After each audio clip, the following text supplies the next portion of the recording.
점수 잡는 hackers. 안녕하세요 여러분. 저는 해커스에서 87을 담당하는 표희정입니다. 오늘은 저하고 이제 어떤 부분에 대해서 같이 공부하실 거냐면 여러분들이 질문 유형 중에서 가장 많이 어려워하시고 가장 많이 틀릴 가능성이 있는 추론 문제에 대해서 다루어 드릴 거예요. 추론 문제는 일단은 그 7개의 파트 7 질문 유형 중에서는 가장 난이도도 높을 가능성이 높고 실제 오답률 면에서도 압도적으로 제일 많이 틀리시는 편이기 때문에 오늘은 추론 문제를 제가 가지고 왔고요. 그래서 추론 문제의 최신 출제 경향에 대해서 좀 짚어드리고 그거에 또 맞는 전략도 같이 한번 짜드리도록 하겠습니다. 물론 예시를 통해서 이런 부분은 어떻게 하셔야 된다, 이런 부분까지 조금 더 구체적으로 설명 다 드릴 거니까 절대 놓치지 마세요. 자, 일단 추론 문제가 뭐냐면요. 지문의 내용을 근거로 지문에서 직접적으로 언급되지 않은 사항을 가지고 유추해서 정답을 찾는다. 그러니까 근거 표현이 있으면 그 근거 표현이 약간 더 생각하게끔, 그러니까 한 번 더 사고하고 한 번 더 생각해서 정답이 나오는 문제. 그래서 근거 표현을 근거로 해서 추론을 한다는 게 굉장히 중요한 거죠. 유추해서 정답을 찾는 문제이기 때문에 아무래도 여러분들이 한 번 더 생각해야 된다? 그러면 조금 더 시간이 걸릴 가능성, 조금 더 난이도가 세질 가능성이 있는 문제 유형이 추론 문제다. 이렇게 보시면 되겠습니다. 질문에 사용이 되는 어휘들은 제가 이렇게 좀 나눠서 볼 건데 요 앞쪽에 있는 애들은 다 동사죠. 그쵸? 그래서 suggest가 암시하다라는 뜻, 제안하다라는 뜻도 있지만 당연히 여기서는 암시하다라는 뜻일 거고 indicate는 지시하다, 나타내다, 표시하다라는 뜻이 있지만 얘가 함축하다라는 뜻도 있기 때문에 추론 문제의 성격으로도 쓰일 수 있다. 요 정도는 알고 계셔야 돼요. 그리고 추론하다, 예상하다, 가정하다, 함축하다 이런 동사를 가지고 추론 문제 만들어질 수 있고요. 그리고 요런 부사가 질문에 들어가면서 약간 양념처럼 추론의 성격이 가미가 되는 문제로도 출제가 될 수가 있죠. 자, 그리고 어떤 식의 문제 유형을 조금 더 구체적으로 보여드리냐면 이런 식으로 문제가 나온다는 얘기인데 이 명사와 관련해서 암시가 된 게 뭐냐 이런 식의 문제 굉장히 대표적이죠. 그리고 이런 식으로 제가 아까 말씀드린 대로 이런 부사 같은 게 들어가면서 추론의 성격이 약간 가미되면서도 나올 수 있어요. 이런 문제도 정말로 잘 나오거든요. 한씨가 누구일 것 같냐 이런 식의 질문, 누구일 것 같냐라고 질문이 들어갔으면 완전히 직접적으로 근거는 안 나올 거예요. 그래서 충분히 추론을 하게 되는 문제로서 나오게 된다라고 보시면 되겠고 이 광고에 언급된 가격에 대해서 가정이 된 게 뭐냐라고 얘기를 하고 있기 때문에 이런 식의 질문이 추론 문제다. 출발 괜찮죠? 자, 그러면 매회는 한 10개에서 15개 정도가 출제가 되는 이 추론 문제, 재표현적인 부분에서 이런 애들이 추론 성격의 재표현이다라고 알려드리려고 하는데 추론 성격 말고, 그러니까 제가 조금 구분을 잘 되실 수 있게 예시를 좀 가지고 온 게요. 예를 들어서 얘는 추론 성격을 정리하는 건 아닌데 customized service라는 표현 아시죠? 주문 제작에, 그러니까 고객 맞춤형의 서비스라는 얘기잖아요. 그럼 고객 맞춤형의 서비스를 만약에 재표현이 나온다라고 하면 어떤 식으로 재표현이 나오냐면은 personalized service 맞죠? 개개인한테 맞춰주는 게 맞춰주는 서비스이기 때문에 personalized service라고 나온다. 이거 추론입니까? 아니죠. 추론 아니잖아요. 바꿔 말하는 거죠. 이런 애들은 추론은 아니에요. 그래서 요게 나온 김에 제가 그래도 또 오늘 소중한 시간 보내야 되니까 제 표현도 이렇게 정리 한번 싹 해왔어요. 그래서 주문 제작에 고객 맞춤형의라는 표현을 요렇게 쓸 수 있다. 요 표현들이 다 잘 나와요. 다 잘 나오니까 요거 잠깐만 스탑, 정지, 일시정지 해놓으시고서 모르시는 표현 있으시면 꼭 정리해 두시는 거 중요하겠죠? 자, 어쨌든 요게 이제 주문 제작의 고객 맞춤형이라는 뜻인데 이건 추론 아니죠. 그럼 이건 어때요, 여러분? 20 years라고 나왔어요. 20 years. 근데 이걸 가지고 뭐라고 재편하는 거? 2 decades. 이거 추론 아니죠? 이것도 바꿔 말하기잖아요. 그렇죠? 또는 뭐라고도 쓸 수 있냐면 many years라고 쓰는 것도 추론은 아니잖아요. 그쵸? 이런 애들은 사실 그렇게까지 어려운 재표는 아닌데 추론 성격을 가진다는 게 뭐냐면 이런 거예요. 예를 들어서 R이라는 회사에서 30년을 보낸 후에라는 얘기죠. 근데 R이라는 회사에서 30년 있었다는 얘기는 30년 동안 근무했다는 얘기예요. 그러면 마지막 9 years는 뭐로서 일했다라고 얘기하죠? store clerk이니까 그냥 점원으로 일했다는 얘기예요. 그러면 마지막 9년은 store clerk로서 일한 것을 포함하여 R이라는 회사에서 30년 일한 후에 요렇게 끊기죠. 이 로스버드라는 사람이 8월 5일 날 뭐 할 거다라고 얘기하고 있어요? 은퇴할 거다 이렇게 얘기해요. 문장 어렵진 않죠? 자, 그러면 이걸 가지고 우리가 이제 재표현을 생각을 해보면 여기서 우리가 충분히 합리적인 유추를 할 수 있는 건 뭐냐면 요 로스버드라는 사람이 실제 뭐 했다라는 거 알 수 있어요? 요 R이라는 리버사이드라는 회사에서 2개 이상의 포지션을 가졌었다는 거 알 수 있죠? 왜요? 마지막 9년 동안은 클럭을 했으면 그 9년 동안 말고는 또 다른 포지션에 있었다는 걸 암시하잖아요. 그러니까 얘가 2개 이상의 포지션을 가졌었다라는 거 알 수 있죠? 30년의 기간 동안에. 그게 몇 개인지까지는 알 수 없지만 일단은 2개 이상의 포지션에 있었다는 거 정도는 유추할 수 있는 거예요. 괜찮으세요? 이런 게 추론 재표현이구나 이렇게 보시면 되거든요. 그래서 추론 재표는 저거 조금 이따 예시 보시면서 여러 문제를 통해서 좀 확인은 하실 건데 그러면 이제 최신 출제 경향에 대해서 좀 말씀을 드릴 거거든요. 추론 재표현이 뭔지에 대해서 우리가 맛보기를 했으니까 일단은 최근에 6개월간 추론 문제 평균 문제 개수, 출제 개수가 14문제 정도? 그래서 54개의 파트 7 문항 개수 있는 거 이젠 아셔야죠, 그렇죠? 그래서 그 54개 중에서 14문제 정도가 나오고 있으면 너무 많이 나오죠. 슬프지만 정말 많이 나오는 편이에요. 제일 많이 나오는 문제 유형은 역시나 육하원칙 문제고 육하원칙 문제 다음으로 잘 나올 가능성이 높은 게 보통 추론 문제거든요. 슬프지만 어쨌든 14문제나 나오기 때문에 결코 소홀할 수가 없어요. 그래서 보통 매 회차마다 나오는 개수가 다른데 10개에서 15개 정도는 늘 나온다고 생각을 하시면 되고요. 특징 좀 볼게요. 최신의 출제 경향의 특징은 등장인물의 어떤 정보를 유추해내는 문제가 너무너무 많이 출제가 된다. 아까 전에 말씀드렸다시피 어떤 사람과 관련해서 암시가 된 게 뭐냐라든지 그 다음에 이제 이런 질문 제가 되게 많이 나온다고 했죠.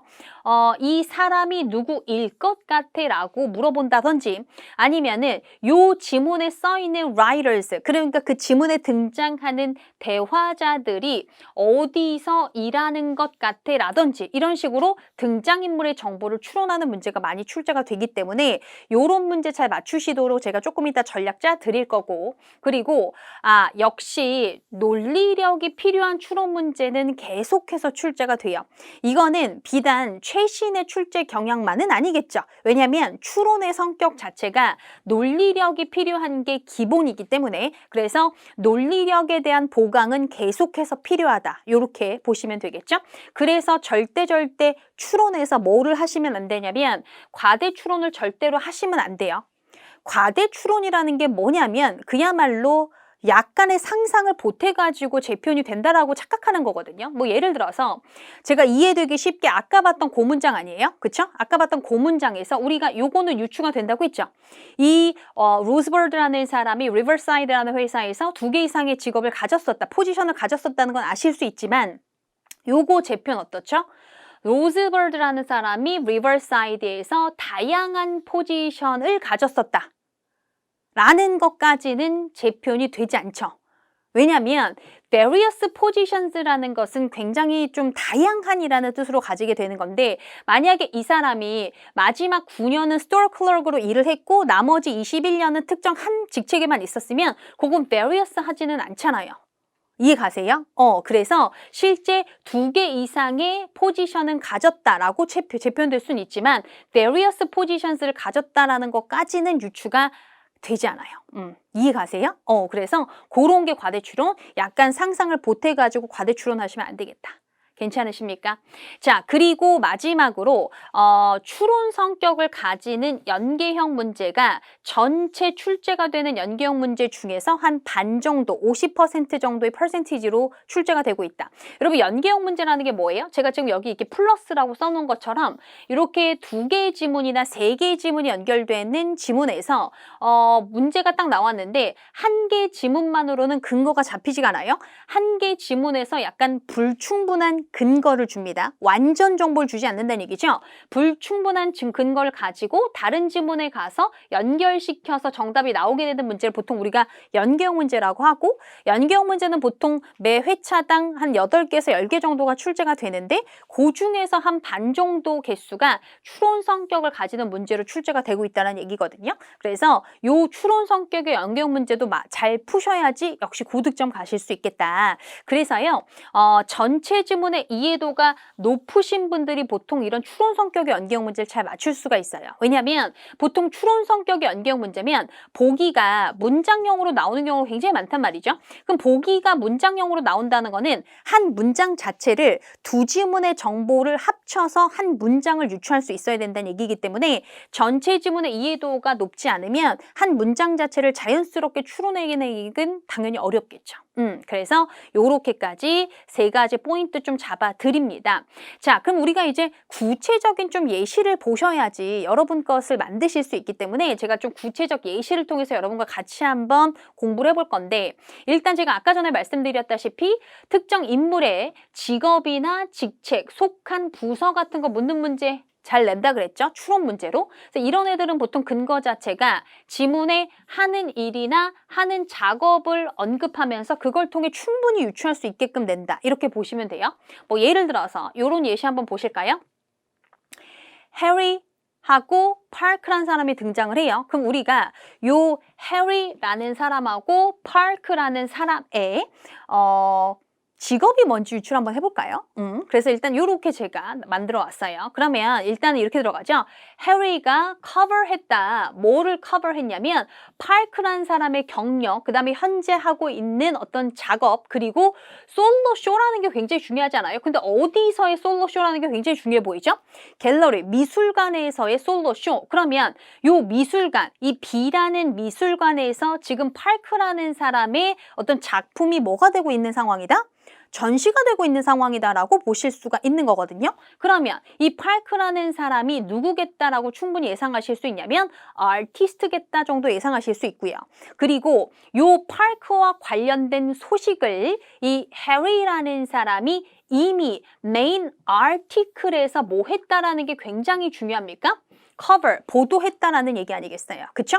그러면 다시 해리라는 사람이 article에서 이 특정 사람과 관련해서 보도했다. 그럼 해리는 누구일 가능성이 굉장히 높겠어요?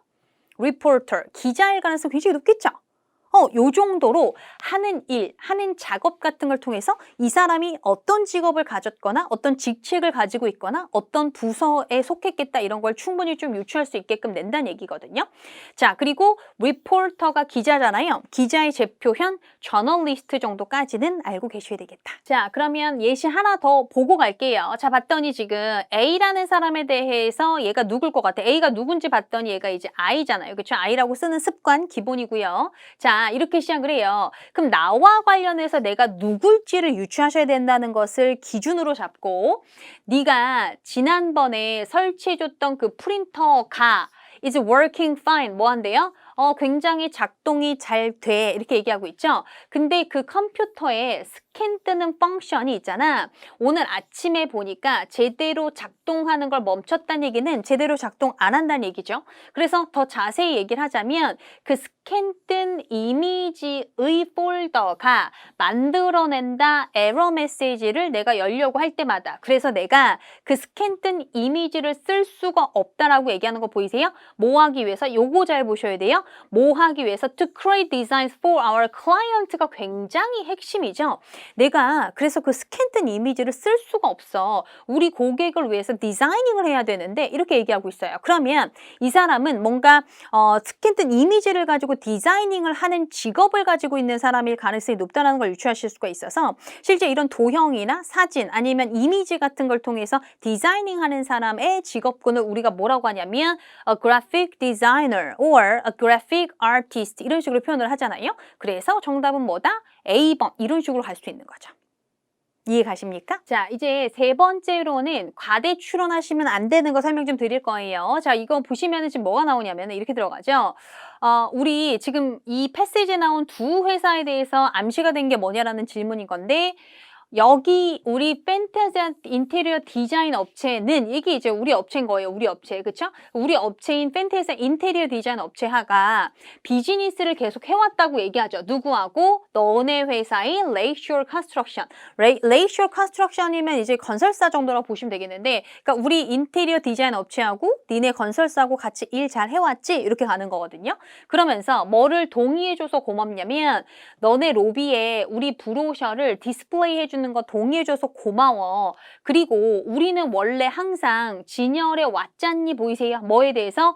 우리 고객 라운지에 너네 회사 카탈로그를 우리는 원래 진열해 왔잖니. 이렇게 얘기하는 거 보니까 요 우리 회사하고 니네 회사하고 서로가 서로의 회사를 뭐 해주기로 동의한 것 같다?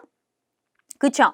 서로가 서로의 회사에 대해서 홍보해 주기로 동의했다라는 것을 뭐 할 수 있어요? 추론할 수 있어요. 정답 그래서 몇 번 간다? A번이 정답 맞죠? 근데 여러분 여기서 B번 같은 경우는 실제 어떤 질문들이 있는 보기냐면은 선생님 카탈로그에 이 회사들이 새로운 제품을 광고하고 있다라고 썼는데 저는 이게 상식으로 괜찮다고 생각을 했어요. 당연히 카탈로그에는 새 제품 있지 않나요?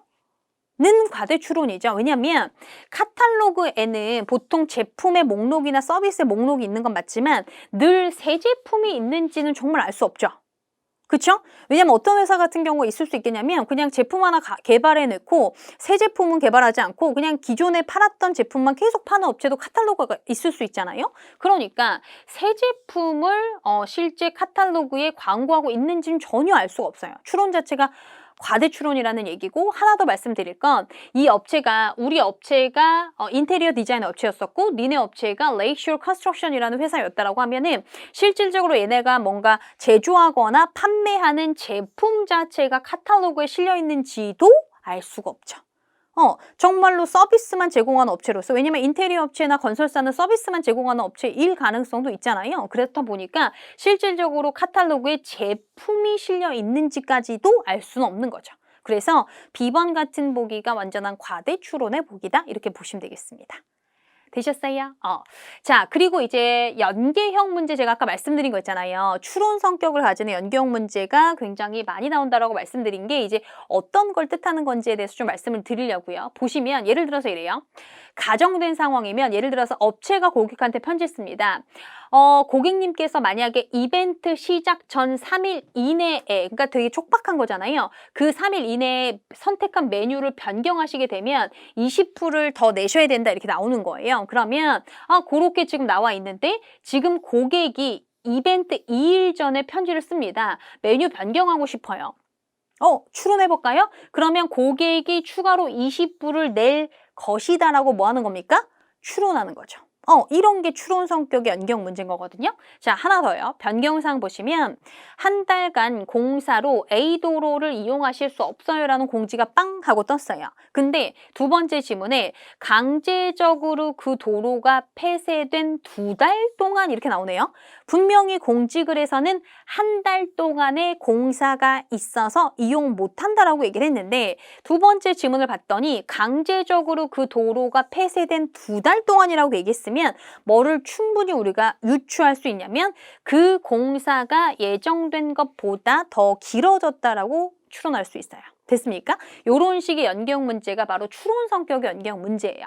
실제로 이제 우리가 구체적인 지문을 통해서 연습을 한번 해볼 건데 봤더니 지금 뭐가 나오냐면 우드베리 파크 커뮤니티 야드 세일이에요. 야드 세일 같은 게 뭐냐면은 자기가 쓰는 물건 같은 거 좀 파는 그런 행사라고 보시면 돼요. 그래서 중고품 같은 걸 막 거래하는 그런 행사 정도다라고만 아셔도 충분합니다. 뭐 어쨌든 간에 그 야드 세일에서 그 야드 세일과 관련된 행사에서 판매자들을 위한 가이드라인이 뿅 하고 나왔었고요. 그리고 나서 두 번째 질문을 봤더니 여기 이메일 주소 보는 게 굉장히 중요한 습관인 거 아시죠? 왜냐하면 이메일 주소가 소속 업체 같은 걸 보여주는 경우가 많아서 그 리얼티라고 나왔으니까 딱 봐도 부동산 업체가 배경이 되죠. 똑같은 부동산 업체. 그럼 동료 관계일 건데 이 동료 관계에서 오피스 퍼니처와 관련한 답장을 썼다. 근데 이제 질문이 이랬었거든요. 요 스코비 리얼티라는 회사, 그럼 이건 2번 지문의 배경이 됐었던 회사니까 일단 출발하는 지문은 2번 지문을 먼저 가서 관련 정보가 있는지 좀 볼 건데요. 일단은 보세요. 지금 이 2번 지문을 먼저 가셔서 보시면 이렇게 들어가죠. 내가 누구한테 연락을 했었냐면 liquidation이라는 게 이제 처리나 정리라는 뜻으로서 쓰일 수 있는 표현입니다. 그러면 이런 오피스와 관련되어 있는 물건 같은 것을 정리해주고 처리해주는 그런 업체에 내가 연락을 해봤는데 안타깝게도 걔네들은 우리를 도울 수가 없어요. 왜냐하면 그들은 뭐만 산다라고 얘기하죠. in large quantities니까 많은 수량 자체만 사지 쬐끔쬐끔씩만은 구매를 안 해준다는 얘기니까 우리가 처리할 수가 없다는 얘기죠. 오피스 관련 어떤 그 물건 같은 것을. 그래서 내가 막 어디에 문의를 했냐면은 아까 첫 번째 지문에 나왔던 그 우드베리 파크의 공간을 빌리는 것과 관련해 가지고 내가 문의를 해봤다. 걔네들 야드 세일하는 거에서. 근데 걔네가 3개의 스페이스가 남았다라고 얘기를 했고 우리는 2개 정도를 쓰면 될 것 같아. 이런 데스크나 체어 같은 거 우리가 판매하는 걸 위해서 이렇게 얘기를 하거든요. 그러니까 지금 어떤 상황이다라고 충분히 유추하실 수 있냐면 이 리얼티, 이 부동산 업체에서 실제 뭔가 오피스 물건 같은 걸 지금 빨리빨리 처리를 해야 되는 상황인 것 같아요. 그렇죠? 그래서 거기 얘네가 못한다고 얘기하니까 이 알더사일 같은데 이제 빌려가지고 그냥 이런 거 몇 개를 지금 팔아버리자는 얘기거든요. 그래서 그렇게 했으면 좋겠다고 제안을 한단 말이죠. 그럼 여기까지 보고 나서 보기를 딱 봤었을 때 A번을 보세요. 그러면 이 스코비라는 이 부동산 업체가 빌리는 거에 대해서 surcharge면 이제 추가 요금 아니겠습니까? 그렇죠? 추가 요금을 내야 된다라는 부분을 딱 봤었을 때 추가 요금은 실제 연계형 문제로 연결되는 경우가 굉장히 많아요. 제가 아까 예시로 보여드렸던 것처럼 그러면 첫 번째 지문에 가서 뭘 보셔야 되냐면 fee와 관련된 charge와 관련된 부분을 찾아내셔야 된다. 봤더니 뭐가 나오죠? 요 fee와 관련해서는 지금 요렇게 별표 나왔다. 여러분 그 ETS가 보통 이런 별표 주잖아요. 그 별표 절대 그냥 주지 않아요.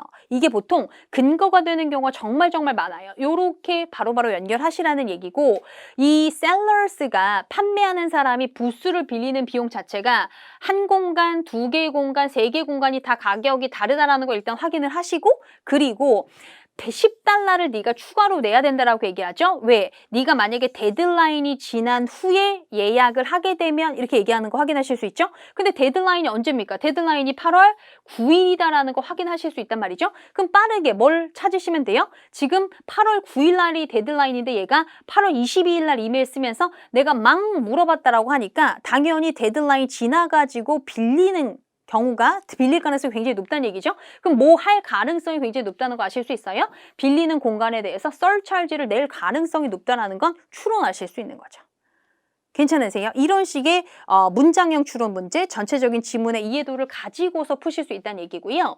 그래서 정답은 A번 맞아요. 자, 그리고 한 개 더 볼 건데 이것도 굉장히 전형적인 게 이 W라는 컨벤션 센터에서 자, 잘 보세요. 이게 공간이 하나, 2개, 3개, 4개 이렇게 나왔죠? 자, 이런 식으로 표 같은 게 나오면서 4개의 카테고리가 나온다. 4개의 리스팅된 정보가 나온다. 이런 거 딱 봤었을 때 여러분 가슴속에 어떤 생각하셔도 무방하다? 연계형 문제구나. 이렇게 생각하셔도 무방할 만큼 이렇게 ETS가 애써서 표를 만들거나 리스팅된 정보를 낸다. 그러면 연계형 문제의 근거로서 쓰인다라고 생각하셔도 무방합니다. 실제 그럴 가능성이 너무너무 높기 때문에.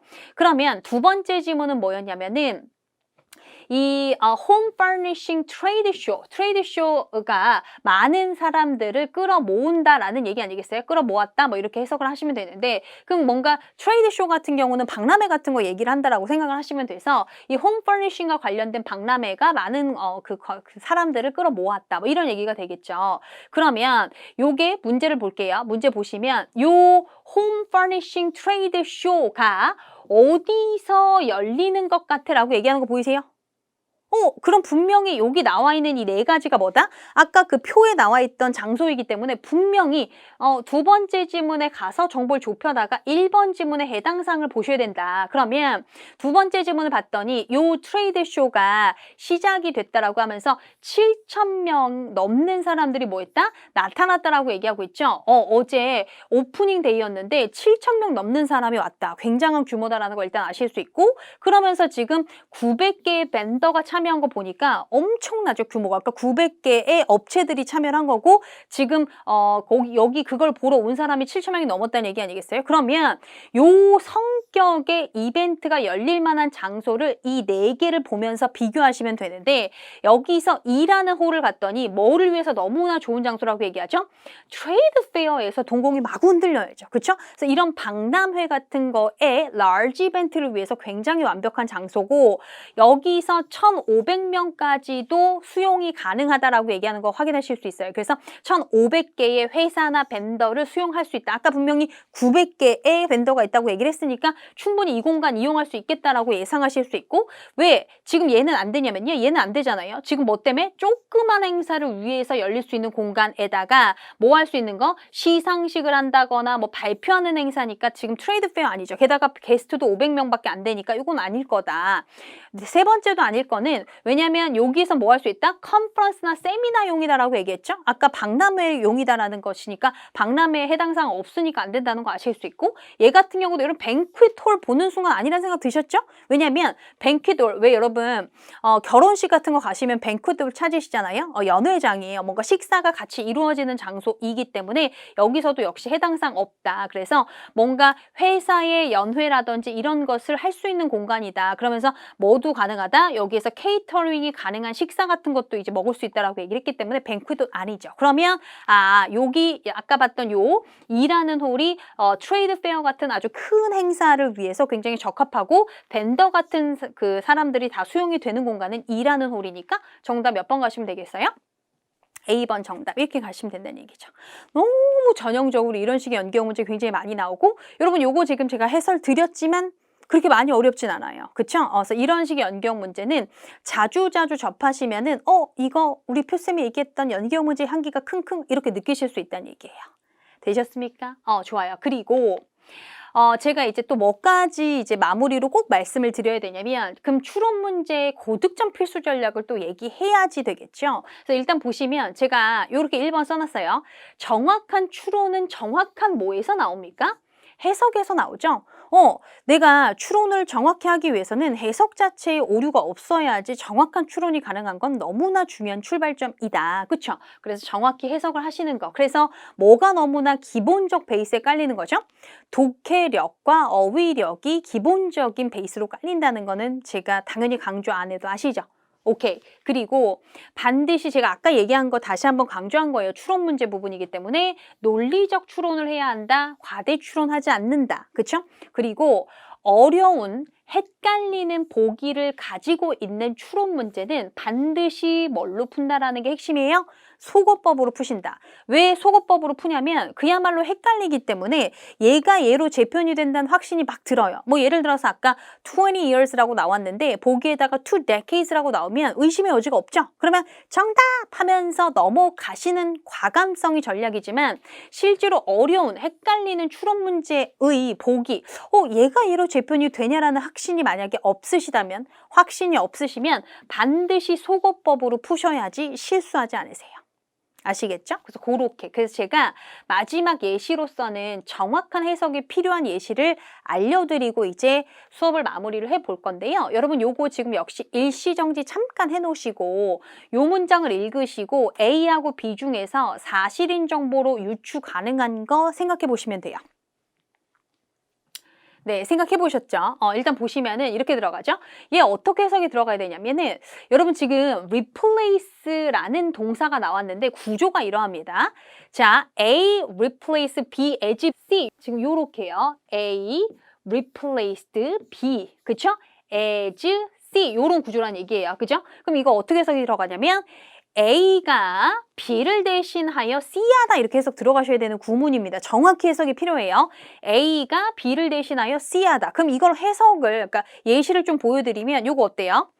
A가 B를 대신하여 사장으로 대신할 거다라는 얘기죠. 다시 A가 그러니까 사장으로 B를 대신한다. A가 사장으로 B를 대신한다. 그러면 A가 B를 대신해서 사장이 된다는 얘기죠. 그럼 누가 사장이 될 예정이다? A가 사장이 될 예정이다. 이렇게 해석을 하셔야 되거든요. 그럼 얘 같은 경우는요? 얘 같은 경우는 어떻게 하면 되죠? 지금 요 구조 그대로 넣어서 보면은 이 W라는 A라는 회사가 B라는 회사인 S라는 회사를 대신해서 1위의 항공기 제조업체가 되었다. 이미 되었다고요. 그쵸? 이제 됐다고 했으니까. 그러면 결국은 이 S라는 업체가 원래는 1위였던 것 같은데 요 W라는 업체가 얘를 이기고서 1위의 항공기 제조업체가 됐다는 얘기 아니에요? 그러면 이 S라는 업체는 second largest aircraft manufacturer라는 걸 추론하실 수 있는 거죠. 쉽지 않습니다. 그쵸? 그래서 요런 식의 추론이 필요하다는 얘기예요. 그래서 정확한 추론은 정확한 해석에서 나온다. 자, 하나 더 보여드릴게요. 여러분 요건 어때요?